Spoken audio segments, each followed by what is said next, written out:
حضرت جنید بغدادی رضی اللہ تعالیٰ عنہ کا کہنا ہے کہ ایک مرتبہ میں حج کے فریضے کی ادائیگی کے لیے نکلا اور جب اپنی سواری پر سوار ہوا تو میں نے اپنی سواری کو مکہ معظمہ کے راستوں پر دوڑانا شروع کیا،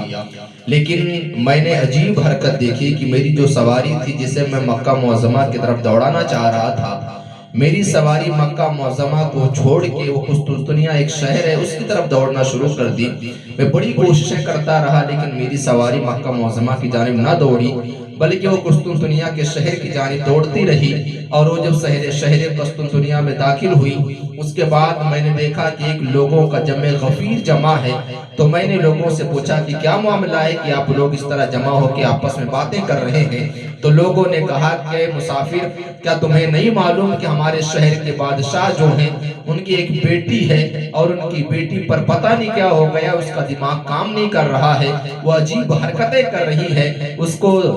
دوا دینے کے لیے بڑے سے بڑے طبیبوں کو بلایا گیا لیکن طبیبوں نے اس کا علاج کیا لیکن وہ اچھی نہ ہو سکی، لہٰذا تمام کے تمام شہر کے باشندے پریشان حال ہیں کہ کیا معاملہ کیا جائے، کیا حل نکالا جائے کہ بادشاہ کی بیٹی شفایاب ہو جائے۔ تو آپ نے کہا مجھے اس بیٹی کے پاس لے کے چلو، انشاءاللہ عزوجل میں شفایاب کر دوں گا۔ اللہ تبارک و تعالیٰ نے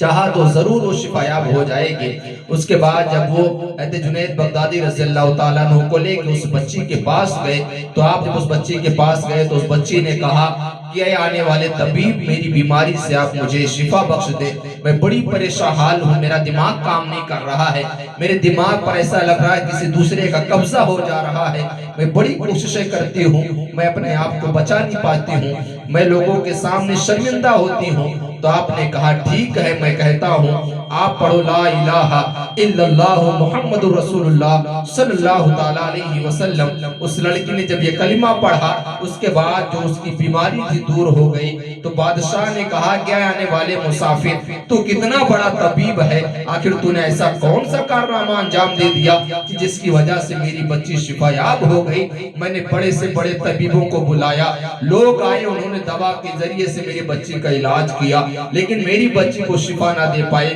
لیکن اے آنے والے مسافر، تو نے ایسا کیا پڑھا کہ میری بچی شفایاب ہو گئی؟ تو جنید بغدادی رضی اللہ تعالیٰ عنہ نے کہا کہ اے بادشاہ، میں نے جو پڑھ کر تیری بچی پر دم کیا جس کی وجہ سے تیری بچی شفایاب ہو گئی، اگر تو بھی پڑھ لے تو تیرے دل میں جو کفر کی تاریکی بیٹھی ہے، جو کفر کی بیماری تیرے دل میں پنپ رہی ہے، وہ بیماری دور ہو جائے گی اور تیری آخرت سور جائے گی۔ بادشاہ نے کہا کہ آنے والے مسافر بتا کون سا وظیفہ پڑھنا ہے؟ آپ نے کہا کوئی وظیفہ نہیں پڑھنا ہے بلکہ میرے نبی کا کلمہ پڑھنا ہے۔ آپ نے پڑھایا، بادشاہ نے کلمہ پڑھا، لا الہ الا اللہ محمد رسول اللہ صلی اللہ تعالیٰ علیہ وسلم۔ جب بادشاہ نے پڑھا تو اس کے کفر کی تاریکی جو دل پر چھائی ہوئی تھی وہ چھٹ گئی اور وہ مشرف اسلام ہو گیا، اور اس کے ساتھ اس کے جو رعایا میں سے کچھ لوگ تھے وہ بھی اسلام قبول کر لیے۔ تو میرے پیارے آقا صلی اللہ تعالیٰ علیہ وسلم کے پیارے دیوانوں، آپ نے دیکھا کہ کلمے کی برکت کیا کہ جو لڑکی اتنی دنوں سے بیمار تھی، کوئی اسے شفا نہیں دے پا رہا تھا، کوئی دوا کے ذریعے سے اس کا علاج نہیں کر پا رہا تھا، آپ نے کلمہ پڑھایا، اس نے کلمہ پڑھا، آپ نے کلمہ پڑھ کے دم کیا تو اللہ نے اسے شفا دے دی۔ اس کے بعد بادشاہ بھی ایمان لے آیا، اس کی رعایا بھی ایمان لے آئی۔ تو آج بھی اگر ہم لا الہ الا اللہ محمد رسول اللہ صلی اللہ تعالیٰ علیہ وسلم پر اعتقاد رکھتے ہوئے اس کو صبح اور شام پڑھیں گے تو اللہ تبارک و تعالیٰ ہمیں بھی ضرور اس کی برکتوں سے مالا مال کرے گا۔ ہم میں سے بھی اگر کوئی بیمار ہوگا تو اس کی برکتوں سے شفا پا جائے گا۔ لہٰذا معمول بنا لے کہ کم از کم سونے کے وقت میں 11 مرتبہ اور جب صبح بیدار ہو تو 11 مرتبہ اس کلمے کو پڑھ لیا کریں